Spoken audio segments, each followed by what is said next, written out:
So for today's video, tuluan ta mo sa akong pagbulkit. So isingit rin na ako sa akong content no kay dili man jud kani akong content. So singit lang nako. Sa wala pa nakabalo sa akong pagbulkit, tuluan ta mo mga basic nga sa akong pagbulkit kay para o wala man gani mo yung mga duol nga vulcanizing sa inyo, makabuhat ra mo sa inyo. So let's go. So karon is ato sa testingan. Alilong.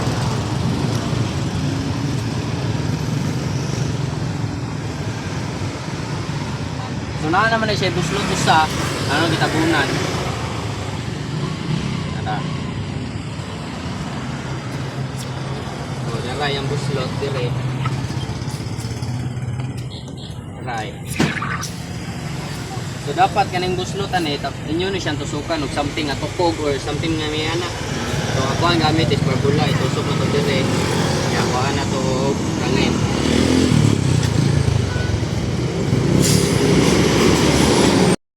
Karon magkiskis na ta kadoldong.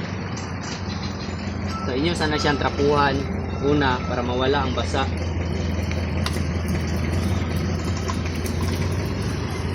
Tapos kiskisan nato siya. Pwede ra mo gamit og yani kanang gaba sa puthaw inyo ra balion para di kay taas.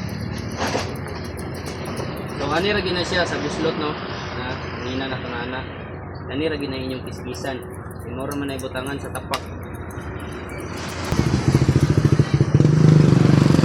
So nahuman na ta kiskis, tuluan ta mo kung sa ang mga ingredients sa ato ang pangkuan para mapilit di siya taman. So ako na gamit is gasolina. Gasolina ni siya. Tapos ibutangan sa napo og gum. Isagol na mo sa gum para mas mapilit di siya. Dira. Ulong. Okay, kung iyabuha diha.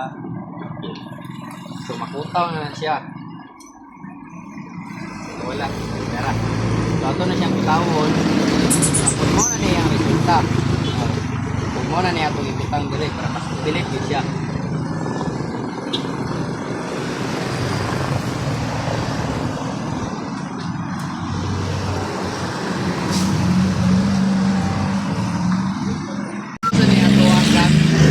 Banha! So niya ito ang gamit nga gum. Kuhan patapak. So ato na siyang dili mo magpatakataka o bunting nga ana bitaw tukyo kay na tanahon dapat i-straight ninyo na. Tanahon niyo na pagunting oh.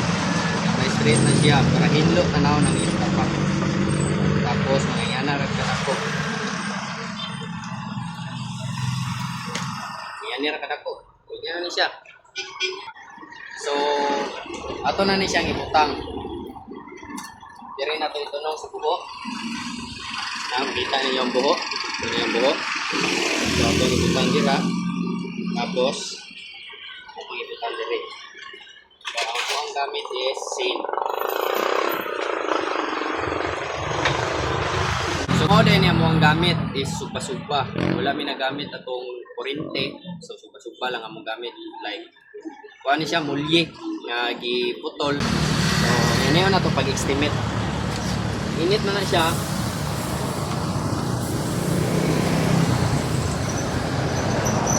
Ang mo dire sibutang na mo sa mga aping. Dili po di papilita kay masunog yung aping. Ana lang sakto lang. Nga na lang distansya oh. So okay na ni siya. Ibutang na nato.